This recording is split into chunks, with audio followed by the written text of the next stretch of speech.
अल्हम्दुलिल्लाहि रब्बिल आलमीन वस्सलातु वस्सलामु अला अशरफिल अंबिया'i व सय्यिदिल मुरसलीन व अला आलिहि व अस्हाबिहि व अज़वाजिहि अजमईन व मन तबिअहुम बि इहसानिन इला यौमिद्दीन। अम्मा बाद फ़अऊज़ु बिल्लाहि मिनश शैतानिर रजीम। बिस्मिल्लाहिर्रहमानिर्रहीम। क़ाल अल्लाहु तबारक व तआला व अनकिहुल अयामा अल-आया व क़ाल नबी सल्लल्लाहु अलैहि वसल्लम तुनकाहुल मरअतु लिअर्बईन लिमालिहा व लिजमालिहा व लिहसबिहा वलिदीनिहा फज़्फ़र बिज़ातिद्दीन तरिबत यदाका।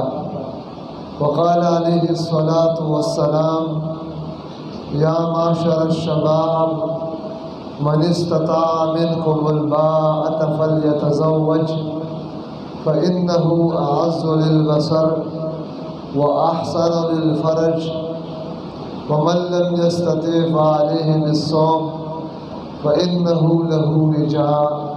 औ कमा क़ाल नबी सल्लल्लाहु अलैहि वसल्लम। दुरूद शरीफ पर शौक़ मौजूद है।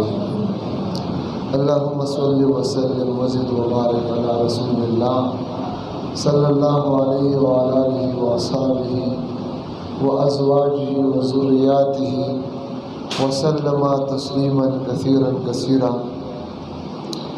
ज़मा मुअज़्ज़ज़ उलमाए किराम, तुलबाए एज़ाम और दीन की मशरानो और ज़मीन कशरान उड़ो अल्लाह रब्बुल इज़्ज़त दी ज़मीन को उस्ताद सुदक तदारा जमा की दिल तक़बल रज़ा ज़रिया उबरज़ी संग चिनन मुंदलता ये खुशाले की राज मशरियो दा किस्म खुशाले दे अल्लाह रब्बे करीम ज़मीन को उस्ताद सो द टूल कोरोन की ब्या ब्या रावली ज़मा मुअज़्ज़ज़ो द निकाह व हवाली सर दा मजलिस लगी दे दा महफिल मुनाक़द शवे दे द टोलना अवल खुड़ी रज़ियात द खुशाले खबर दादा कि ज़मीन द पुख्तू व माशरा के बा कम द रब्बुल आलमीन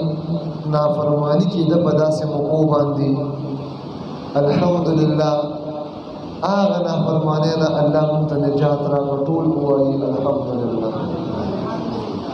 द आग नाफरमाने असर बा अवल द वाद कोर वादा बांधे प्रियवतो बनायु ज़ल्मी बांधे बप्रियवतो ब्या पखवाखी और पसखर बांधे बप्रियवतो ब्या पकूर के पले वर्जू और मनूर रूह बांधे बप्रियवतो ख्वा की पकवन और महल्ला बांधे बप्रियवतो द यौ कस द खुशाले द वजह द बसऊन खज़ी वसरी गुनाहगार नुडीर वी लानत द अल्लाह पाक मु खलास को द अल्लाह करम दे चनन खुशालीम दा और द खुशाले सरा सबा द यौ कस द वजह द मुंगो तास टोड़ द अल्लाह सवा गुना मराकी अल्लाह ने दा मजलिस मुंगो उस्तासो द दिन और द दुनिया द कामयाबी ज़रिया कर से दुए मदा ज़मा मुअज़्ज़ज़ो निकाह दाद अल्लाह रब्बुल इज़्ज़त द तरफना यो मशरू अमल दे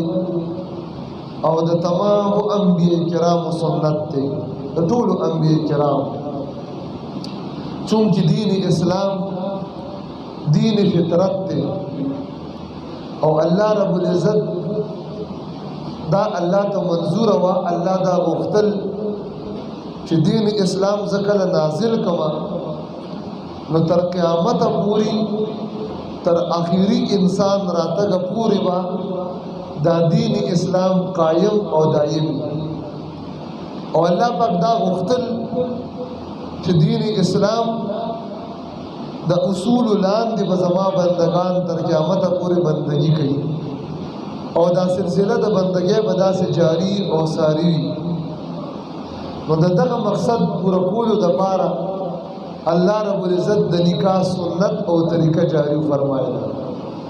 الله پاک انسانان پیدا کړي داسې دي چې سړی او ښځه د دې د سړي هم خپل ضروریات دي، د ښځې هم خپل ضروریات دي، او سړي ته الله رب العزت نارینه ته خواهش ورکړی دی، زنانه ته الله پاک خواهش ورکړی دی.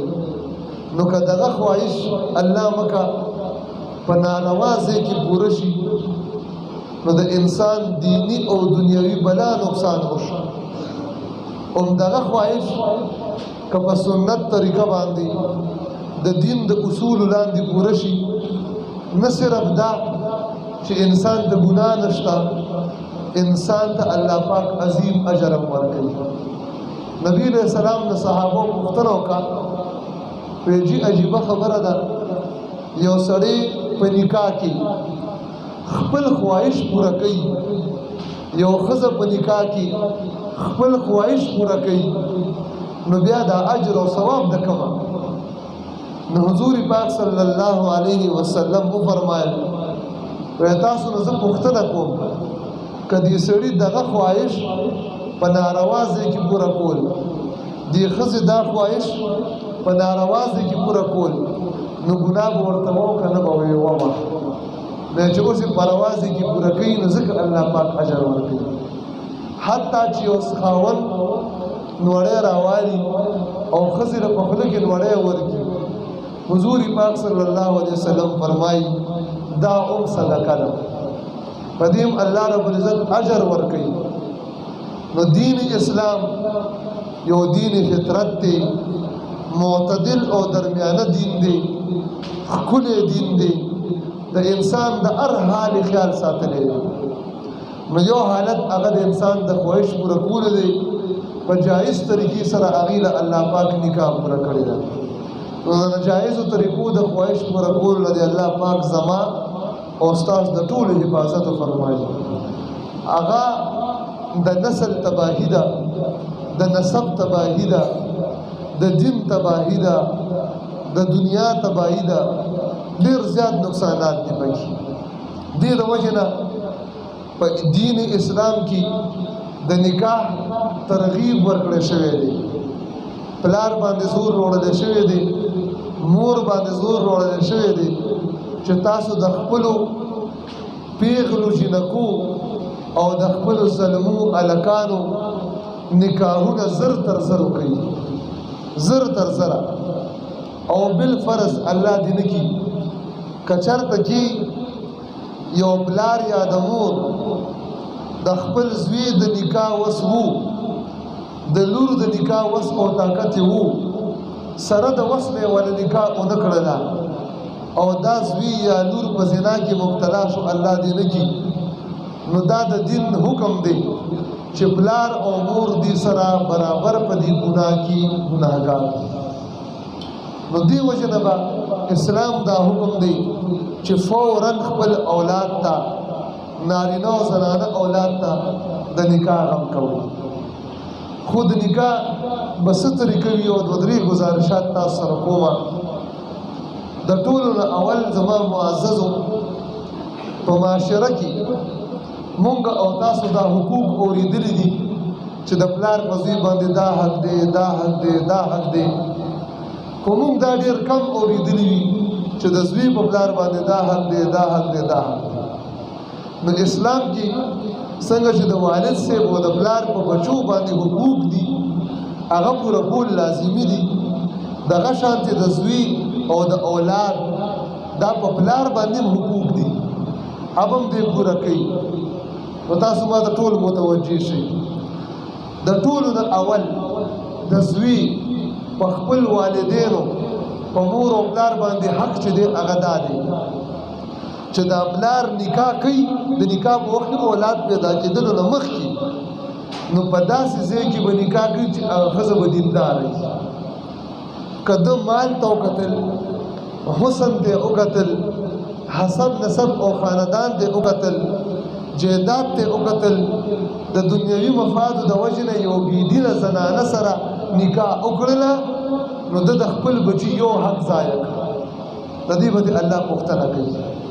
حضور علیه السلام حدیث ما تلاوت کړو.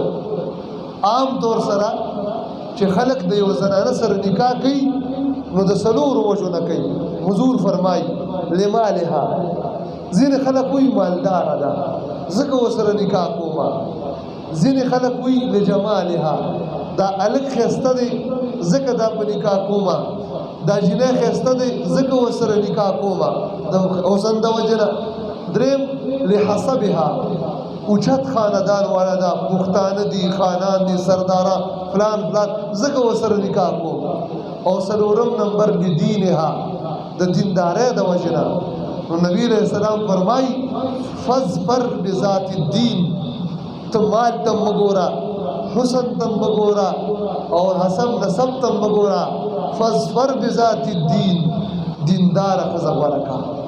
حضور فرمایي تربت یداکا، که چېرته کې تا دینداره ښځه غوره نه کړله، دین ته دې ونه کتل، مال پسې لاړې، دنیا پسې لاړې، حسب نسب او حسن او جمال پسې لاړې، حضور فرمایي ستا لاسونه دې په خاورو ککړ شي. یعنې لاسونه به دې ککړ شي، بیا به یوه میاشت بعد خفې مشکلات وي. زما معززو د پلار په زوی په پلار باندې اول حق دا دی چې پلار نکاح کوي نو دیندارې ښځې سره به کوي. دویم نمبر چې کله نکاح وکړله او الله رب العزت ورته بچی ورکړ، نارینه وي که زنانه وي، نو د بچي په پلار باندې دویم دا حق دی چې دی به ورته ښکلی نوم ږدي، ښکلی چې ښکلی شرعي معنی د انبیو نوم به ورته ږدي، د صحابه کرامو نوم به ورته ږدي، د اولیاء او بزرګانو نومونه به ورته ږدي، داسې بې معنی او کمزورې نوم به ورته نه ږدي. ځکه چې کله انسان په چا باندې نوم کېږي نو د نوم په دې مسما باندې اثر وي، دومره خطرناک اثر وي. عمر فاروق رضی الله عنه ته یو کس راغی، وایي ستاسو نوم دی؟ وایي فلانې. د پلار دې څه نوم دی؟ فلانې. په کومه علاقه کې اوسېږي؟ فلانې. کوم ځای سره نږدې؟ فلاني سره. ټول یې ورته وښودل، خو دا څلورو واړه نومونه چې ورته وښودل په یو کې سکواروټه راتله، لمبا، هور، داسې د اور والا ټول معنی د اور اور وي. نو عمر فاروق ورته وفرمایل منډه که لاړ شه، په منډه به یې خوشې شه او ستا کور اهل او عیال ټول وسوځېده، منډه که. چې هغه لاړه په منډه باندې او ویې کتل اور لګېدو، کور هر څه سوځېدلي. د نومونو اثر داسې ډېر واقعات علماو لیکلي دي. نو ته چې په چا باندې څه نوم کېږي په بچي باندې، په ده کې به هغه اثر خامه کوي. نو په بچو باندې د بچي په پلار دویم حق دا دی. نو موږ پښتانه څه کوو؟ نوم کېږدو، بیا د هغې نه بعد استاجي پسې راځو، چېرته کال دو بعد استاجي د دې فلانې نوم معنا شته که نه شته؟ نو بیا خو څه نه کېږي چې کله د بچې وشو نو په اوومه ورځ باندې نوم کېښودل سنت دي. د اوومه ورځې نه مخکې به عالم ته لاړ شي، هغه ته به وایي چې استاد زما لور شوې ده یا مې زوی شوی دی، د شریعت مطابق یو ښکلی نوم راته وښایه. استاد یې به نومونه واخلي او هلته به کور کې مشوره وکړي، یو نوم به انتخاب وکړي. نو چې اوومه ورځ راشي دی بل حق دی د بچي چې هلک شوی وي او ستا له الله وس درکړی دی. د بچي دریم حق په پلار باندې دا دی، نو دوه ګډان یا دوه چیلي یا یو ګډم کافي کېږي او جنۍ دپاره یو چیلی یو ګډم. اوومه ورځ باندې به دا عقیقه وکړي، دا به ذبح کړي. او د عقیقې د څاروي هغه شرایط دي کوم چې د قربانۍ د شرایط دي، وخت تقسیم یې هغه رنګ دی کوم چې د قربانۍ د شرایطو دی، هغه شان طریقه ده. دا به ذبح کړي، ماشوم له به سر وخورایي، دا ویښته به راوالي، زرګر ته به یې یوسي، دا ټولې سنت طریقې دي. ښه دا به زرګر ته یوسي، هغه ته دا راله وتله، او به تاله وتلي سپینو زرو سره. نو که هغه د 100 روپو که د 200 هغه 210 روپۍ به ته خیرات کړي او نوم به هم ورته کېږدي، عقیقه به هم وشي او دا ویښته به وله هلته څه کړي د څونه سپینو زرو سره چې وختل 100 روپۍ 200 نن سبا راځي، هغه خیرات کړي. تاسو په ایمان وایي دا طریقې مونږ کوو؟ ټول وایي که کړي هم دي. نو بیا بچو نه ګوره سر ټکو وایي بچی مې خبره نه مني نو تا د بچي حقوق ضایع کړي دي تا د بچي حقوق ضایع کړي دي ځکه الله پاک تا په دې بچي کړی یو تا دا حق والی دی ښې ښځې سره دې نکاح نه ده کړې دې ته دې سوچ نو کړې بس حسن پرست کې حسن پسې یې منډې والي دغه شانتي تا د هغې درسته نوم ورته درست نه دی ښې هغې درستو تا بیا عقیقه نه ده کړې نو حدیث پاک کې راځي کوم مسلمان چې د خپل بچي عقیقه وکړي ګورې پښتنو مسلمانانو موږ په اوبو باندې زرګونه روپۍ ولګوو وریجې یو شی ټوله دنیا م راغوښتي خو سنت عمل لا نه پاتې شي هغه عقیقه ونه کړو پیسې د عقیقې نه زیاتې ولګوو خو عقیقه ونه کړو څونه د افسوس خبره ده نو عقیقه وکړه حضور فرمایي چې کوم انسان د خپل بچي عقیقه وکړي نو را روانه زمانه کې څومره مصیبتونه بیمارۍ دي الله به دې بچي ته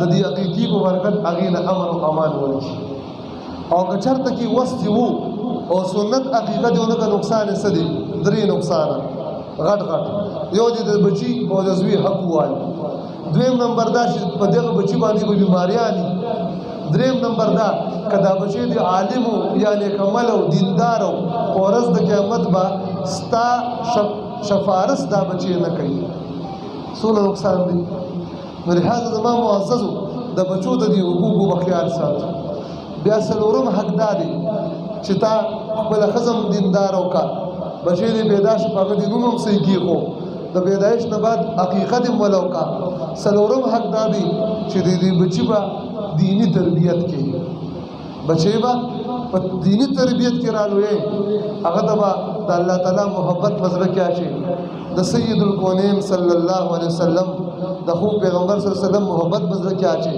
د اسلام او د قرآن محبت په زړه کې اچي دینی غیرت خبرې به ورته کې بچي د غیرت خبرې د کمزورۍ خبرې نه ټوپک تماچې چل به ورته ښایي پوهېږئ خو دې دپاره به نه ښایي چې کله بچې مونږ نه څوک پوله وایي نو تربور به پیولي دې دپاره به ورته نه ښایي ټوپک تماچې چل خپلو بچو ته حدیث پاک کې راځي حضور فرمایي د زوی په پلار باندې 3 حقوق دي دا بل حدیث دی یو حق پکې دا دی چې پلار به خپل زوی ته نښه ویشتل ښیي پلار به زوی ته نښه ویشتل ښیي دا د پلار باندې د زوی حق دی ګورئ مونږ به تماچه یو راغیشتي ټوپک به په شلو تیګړو کې بند کړي او بچي له ټوپک تماچه چېرته ورکوو ورکوو ولا خو چې کله په پوله پټي دښمني راشي داسې نه که نه صفا صفا به ګډېږو ښه و چې د جهاد وخت راشي اوهو د الله د دین باندې د غیرت وخت راشي د الله قرآن باندې غیرت وخت راشي د الله نبی صلی الله علیه وسلم د شان اقدس د ګټلو وخت راشي بیا بچی مونږ له هغه له په لاس کې ټوپک نه ورکړي نو ګوره دین مو ته حکم کوي چې بچي له به ټوپک او تماشه په لاس کې ورکوي ځینې خلک اوس لګیا دي لیبرل سیکولر دا د امن نارې چې وایي یاره مونږ له قلم په کار دی ټوپک مونږ بچو له نه ورکوو دا خبره په ظاهره باندې ښایسته ښکاري خو ګورې دا د دین بنیادونه نړۍ اسلام کې قلم او ټوپک دا لازم ملزوم دي کړی دي کم قلم سره چې ټوپک نه وي هغه نه سرسید احمد خان غونته زندګ جوړ شي پوهېږئ دا خنزیر دې جوړ شي بیا د صحابو نه د فرشتو نه انکار کوي د معجزو نه انکار کوي د دین بنیادونه نړۍ او چې کوم ټوپک سره قلم نه وي یعنې دیني قلم نه وي د هغې نه بیا خوارج جوړ شي مسلمانان شهیدان کوي نو ټوپک به هم بچي ته ښایي او قلم ټوپک به هم لاس کې ورکوي بچي ته او قلم به هم ورکوو به انشاءالله که نه زړه نه وایي زړه نه ورکوو به انشاءالله خو ما درته ویلې ټوپک او تماچې سره به بچي ته دا ذهن کې کښېنې چې بچی ګورې د مسلمان وینه تویول ډېر عظیم جرم دی مسلمان ته به ټوپک نه راړې پولو پټي باندې مسلمان نه وژني ظلم زیاتې به نه کړي ټوپک چل به دې دپاره زده کړې چې د قرآن پوښتنه به د کافرانو نه کړې د نبي صلی الله علیه وسلم د شان پوښتنه به د کافرانو نه کړې د اسلام پوښتنه به د کافرانو نه کړې ستا مسلمانانو خویندې د کافرانو په جیلونو کې پرتې دي د هغې د لوپټو د عزت پوښتنه به وکړې بچی دا تربیت به بچو له ورکړي دا د بچي پورې حق دی ښه نو څلورم نمبر حق دا دی چې د بچي په دینی تربیت کې به رالویې ناروا کار نه به ساتي. پرون څو ملګري ما ته بل ورځ راغلي د دینی تربیت پورې خبره شوه. دینی تربیت پورې خبره شوه وایي هلته کې د علماو سره ناستو او یو ملګري سره ماشوم بچیو. نو د جمعې په ورځ باندې اذان شروع او د دې ماشوم له پیسې ورکړي وایي بچی لاړ شه او بازار نه دکان نه فلانې شی راوړه. نو هلته ورسره خوا کې عالم ناستو.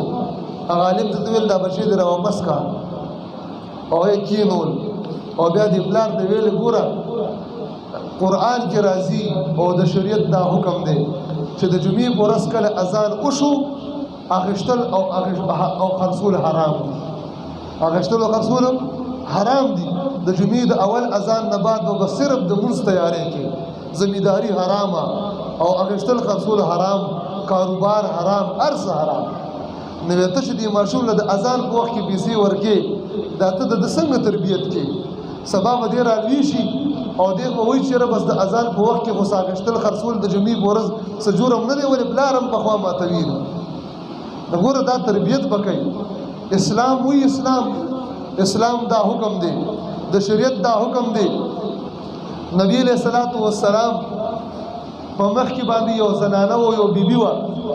ما ته توجه شته خپل را مخې شي لږ لږ شي دا هغه ملګري راځي زه خبره ختموم یو دوه خبرې در سره مسره کوم. ښه تنګ خو نه یي که نه دي؟ جزاک الله.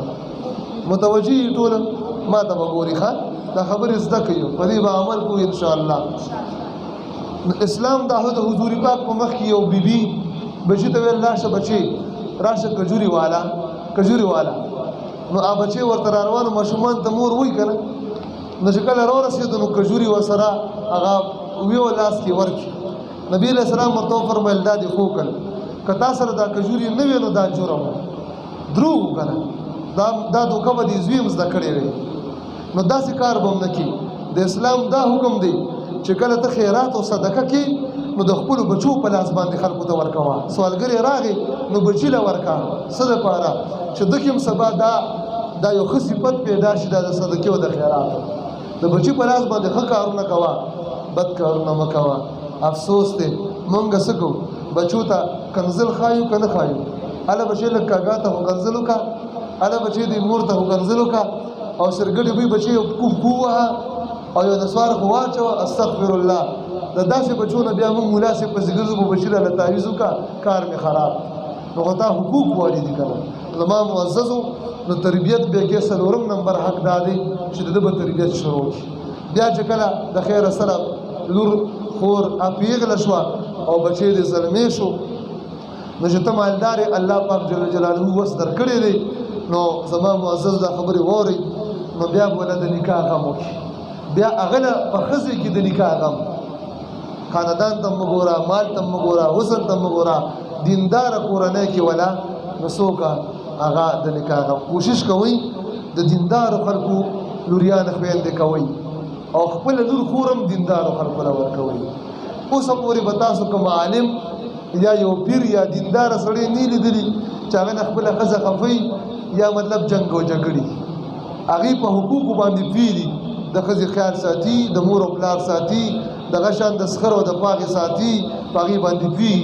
نو که تاسو خپلو بچو له رشتې کوئ دیندارو خلک کوئ. که تاسو ورکوئ نو مال ته مه ګورئ. مولا خلک وایي دا مولا به د کومه خوري. یو طرف ته وایي مولیانو په تیاره وخوړه او بل طرف دی په کومه به یې خوري. نو خبرو کې هم ضد دی. په خبره پوه شئ هلکه مولا چې څنګه رزق الله رب العزت وکړي چې عالم عالمي نو ده دا زمونږ تنخواګانې ډېرې زیاتې کمې ښه ډېرې کمې او زمونږ مېلمانه او زمونږ خرچو ته چې وګورې اریان به شي. د غټو خانانو حجره کې دونه خلک نه راشي زما ځای ته راشي. زمونږ د ملګرو ځینو ته راشي خرچو ته وګورئ. خو کپړې زما په ټول کور کې د ټول نه زیاتې کپړې زما دي. ټول نه ښه خوراک زه کوم الحمدلله. عزت زما د ټولو نه زیات دی. ولې دا کمال زمونږ نه دی، کمال د ښکلي دین اسلام دی. پوه شئ په خبره د اسلام دین دی. دین مبارک دی، دا قیمتي دی. دا یو کمزوری سړی روشتي او اسمان سر ته خېژوي. په خبره پوه شئ داسې تاریخ تېر شوی دی. هغه غلامان چې هغه غلامانو مریانو په پیسو خلکو اخیستو لکه د څاروو او بیا چې آزاد شوی دی علم یې کړی دی داسې وخت پرې راغلی دی چې د وخت بادشاه هغه ته راغلی د هغه کور ته ورډبوي وایي من بالباب دروازې نه هغه اړه څوک ولاړ دی څوک راغلی وایي د وخت بادشاه یم وایي ما سره وخت نشته ځه ملاقات کوم د ملاقات وخت نشته د وخت غلام د اسلام د برکته دونه مقام ته رسي چې د وخت بادشاه ته وایي ستا ملاقات سره ما سره وخت نشته دی دا د دین برکت دی محترم قسم بالله دنیا کی عزت نشته د خدای په ذات قسم قرآن کی اسلام کی دین کی عزت دی دین کې د دنیا هم عزت دی د آخرت هم عزت دی دین کې د دنیا هم کامیابی ده د آخرت هم کامیابی ده نو چې کله بیا راغټ شو محترم پنځم حق دا دی د بچي چې دا والدین بدیله په خپل ځای کې د نکاح غم کوي او کوشش کوي د سیده ساده نکاح غم کوي ها زه دواړو ته مې تاسو ټول ناس کنه زما د आवाज هم د دې موبایل بزره ډیر لري زی ټول مسلمانان ته چې څوک زما आवाज اوري د سړی کور والا د شرایط نه دي او د خزي کورنۍ والا د شرایط نه دي چې خزي کور والا دا وي زما لور پسې به دومره تولی کالې لیکي او دومره جرز مکه بلی کی دا کم مې لګي اوسېږي دا بلی کی او سړی کور والا هم شرایط دي دومره پیسې به دومره به د ګونه وروړو دومره به جوړي کې دا کار مکوي سیده ساده انتهایی ګوره چې نکاح مو اسانه کو د معاشرې نه به ګناهونه زناګانې ختم شي نن ډېرې یو تجزیه مطابق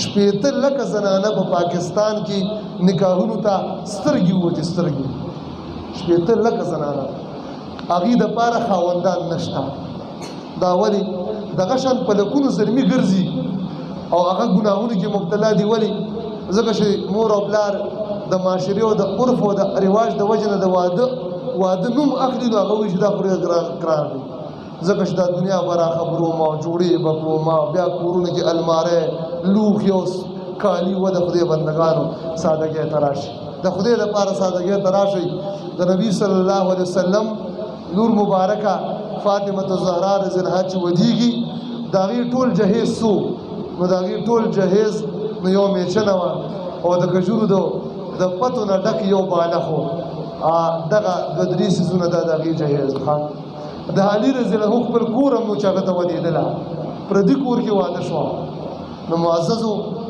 نبی علیہ السلام فرمایي اعظم النکاح برکتا ایسرها مؤونتا د ټولو نه بابرکته نکاح هغه ده چې د هغې بوج سپک وي بوج څه وي سپک آسان کار کوي آسان که دې وس وو مزېداره خوړه پې ورکړه مزېداره ورکړه او چې وس ځینو صرف کور کې بس صدق تیار وکړه کور والو باندې وخوره بس دا کیسه برابره وه نبی علیہ السلام دواړه ثابت دي نبی علیہ السلام جهاد ته تللی دی او هلته یهودیانو نه په مالي غنیمت کې زنانه هم راغی او ښځې او سړي ورسره راغلل د یو یهودي لور و صفیه رضی الله تعالی عنها مسلمانه شو بیا چې مسلمانه شو په لاره کې نبی علیہ السلام د جهاد نه واپس راځي تاسو خپله سوچ کوئ چې یو سړی د جهاد نه راځي د هغه کپړې په خاورو باندې آلود ویښتو کې ګردونه خاوري په مخ به خاوري او څه حال باندې وي او د جهاد په حالت کې په منځ لاره کې نبي علیہ السلام خیمه ولګوله او هلته شپه راغله خیمه ولګوله او صفیې رضی الله عنها سره نکاح وکړله او صحابو ته ویلي وایي درستخان یې وګوره د څرمنې درستخان وایي چا سره چې څه خوراکي راوړئ نو چا ستوان راوړل چا کجوري راوړي چا اوچا اوربشو روټۍ څه چې وو ډېرې کا وایي دا د صفیې د نکاح ولیمه ده راځئ وخورئ دا سادګي ده سید الکائنات صلی الله علیه وسلم خو دا فرمایلی نه دي چې دواړو جهانو سردار یم خلک به وایي چې ګوره دونه کمزوري ولې مې ورکړه خلکو ته مه ګوري ښه بل طرف ته چې زینب رضی الله عنها سره د نبي علیہ السلام نکاح وشوه نو په هغې نبي علیہ السلام نری غوښه ورکړې ده وسې وو چیلې وو ذبح یې کړو صحابو ته نری غوښه ورکړه نو که دې وس وو ډېره ښه ده که دې وس نو سیده ساده کار کوو د ضرورت مطابق لوښي وکړه ضرورت مطابق درې څلور جوړه کپړې وکړئ نکاحونه اسان کړئ شرط په یو بل باندې مت کړئ ښه که ستا لور لا اته سوه تولې هغه کالیو کې خو هم د لور د دې نو د بل چا خو نه دی که نه نو که تشه ځې وکړه ډکه ستا خو نه دی ولې ګرانې نو دا نکاحونه اسان کړئ په اسانه طریقه باندې زر تر زره باندې بس چې هغه درنه د خیره سره نکاح طریقه څه ده. ګوره د پښتنو هر څه الټه دي چې موږ څه پټ پکار دي ښکاره کوو، چې کوم ښکاره پکار شي بیا پټ کوو. اکثر ما سره خلک زه نکاح تړم نو زلمې به ما سره ترخ کې کښېني، استاد ته جوک شه چې دا نوم ښکاره نه ویلی کېږي، ورته یم لرې کښېنه، شا لرې کښېنه. ولې نبي علیه السلام فرمایي نکاح د جمعې په ورځ کوئ او په جومات کې کوئ. ولې د جمعې په ورځ ټول خلک راجمعي. زنا او نکاح کې فرق دا دی چې زنا په پټۍ او نکاح پسې ښکارئ. نو حتی نبی علیہ السلام فرمائی آلن النکاح ولو کان بالدف. نبی علیہ السلام فرمائی دا نکاح اعلانو کئی لکه دی اخترمی صاحب چې اعلان تاسو ته کړی، نکاح له خلک را خبر کئی خوړې لرو نکاح له چې نکاح تړي. او حضور فرمائی کدی لپاره د دف وهلو د تمبل وهلو ضرورت راغی او څو ډبه ورکا خو په دې خلک را خبرېږي په دې را خبر کا. نو چې ښه رش جوړ شي خو په سپیکر باندې ووایه ښه دا څنګه چې پټ پټ به نکاح تړي دا خو زنا نه ده، دا سنت طریقه ده، ثواب دی. او زمونږ پښتانه څه کوي چې د لور نکاح نو نکاح کې پښتون پلار نه کېږي. ولې نه کېږي؟ وایي دا شرم دی. هلکه دا خو مشرکین ویلي، ولې شرم دی؟ هلته مې یو ځای کې نکاح تړله نو یو ورکوټ یې هلکې داسې راوسته وایي ده نکاح واک د سره دی. نو ما وایي د جنۍ پلار یا مشر ورور نشته؟ وایي ولې نشته؟ پلار یې کوم دی؟ هغه چې ناست امې راشه کاکا د الله ورش دلته راشه، پلار یې موجود دی او د ترور زوی یې واک ورکړو. دا دونه ساده کار نو دیږي خو د شرم خبره نشته. که شرم خبره کوې نو ته به اوس دنیا کې نه وې. ستا پلار له چې خلکو لور ورکول هغه د شرم خبره نه وه چې ته ورکوې د شرم خبره. دا خو مشرکینو ویلې ښه مشرکانو به ګوریانې ولې وژلې؟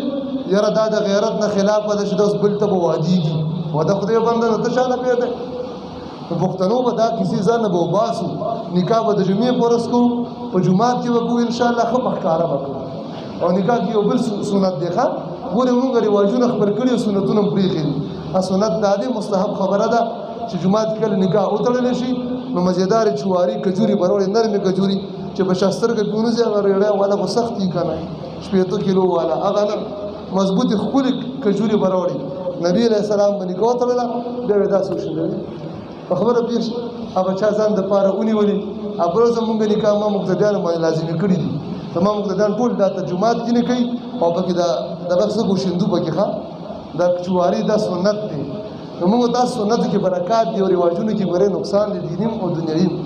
سنت به ژوندي کوو انشاءالله، ټول به کوو انشاءالله. الله یې تاسو ته اجر درکړي، دا نکاح د الله پاک بختوره کړي. نو بل حق دا دی چې د خپل اولاد دپاره به د نکاحونو غم کوو او کوشش به زما معززو کوو چې په دې الله پاک مونږ باندې خوشحالي راوسته چې په دې کې رانه الله پاک خفه نه شي. ګورئ د الله احسان په مونږ وشي مونږ باندې خوشحالي دا څومره لویه خوشحالي ده چې د پلار او د مور د سترګو مخامخ د زوی خوشحالي راشي. دا ډېره لویه خوشحالي ده. نو الله رب الکریم در باندونه خوشحالي راوسته او هغه الله بیا ته خفه کوي. نو چې کله دا الله ته خفه کوي نو ته بیا خوشحاله شي. داسې هم شوي دي چې د واده په شپه باندې ما ته بیا سلمې راغلی دی. داسې هم شوي دي په سبا چې راځي دا خو ډېر راغلي دي. ولې ځکه چې ټوله ورځ شپې هلته ډمامي کړي الله یې خفه کړي. نو په هغه شپه به یا پیریان راشي یا به بل اثر راشي یا به جنګ جګړې ټول عمر جنګ جګړې ګنې بیمارۍ خو چېرته تللي نه دي. نو الله تعالی به نه خفه کوو. صحیح دی انشاءالله ټول ووایو که نه نو چا اوس هم اراده شو چې الله به خفه کوو. خفه کوو به نه به خفه کوو. ستاسو په کور کې چې مشر او پلار خفه کور کې سکون او آرام وي نو چې الله په ملک کې خفه نو څنګه به ته خوشحالي بیا نو موږ تاسو خپل کورونو کې که خیر او برکت راولو خوشحالي راولو نو الله رب العزت به خوشحالو او خفه کوو به نه.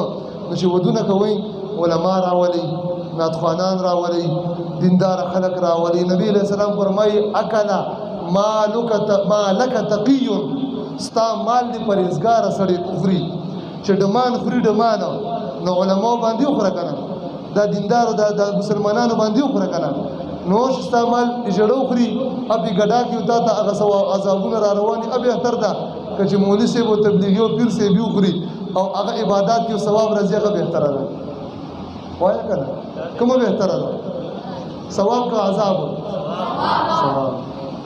ثواب بهتر دی. ښه نو مال به نه ضایع کړو په اجراګانو باندې ویښه د جومات چنده کې 10 روپۍ نه شو اجرا له داسې تکړه داسې ګتې پې ورشندې پوهېږي نکاح له مولا له 100 روپۍ ګونجې کړي او د 10 روپۍ ورداسې ډېر ښه توره مې ورسره چې ونیوي را پورې خاندي ځکه چې جایدادمند سړی مو 100 روپۍ مې ورچاله او اجراګان له خو داسې ګټې ورکوي استغفر الله داسې به نه کوو دین ته به سپک نه ګورو ښه دې خوشحالو کې به انشاءالله موږ علما راولو د دې اخترعلي صاحب نه تاسو عبرت والئ ستاسو ټولې چې خوشحالۍ وي غم وي که خوشحالي الله دې غم نه راولي خوشحالي دې الله راولي نو د نیکانو خلکو تعیین به کوو داسې نیکانو مجلس به جوړو او د ګناهونو نه به ځان ساتو الله رب العزت دې موږ تاسو ټول ته د عمل توفیق نصیب کړي او د الله دا خالي بختوره کړي واخر دعوانا ان الحمد لله رب العالمين الحمد لله رب العالمين حمد الشاكرين والصلاة والسلام على أشرف رسوله وخاتم النبيين وعلى آله وصحبه وأزواجه وذريته أجمعين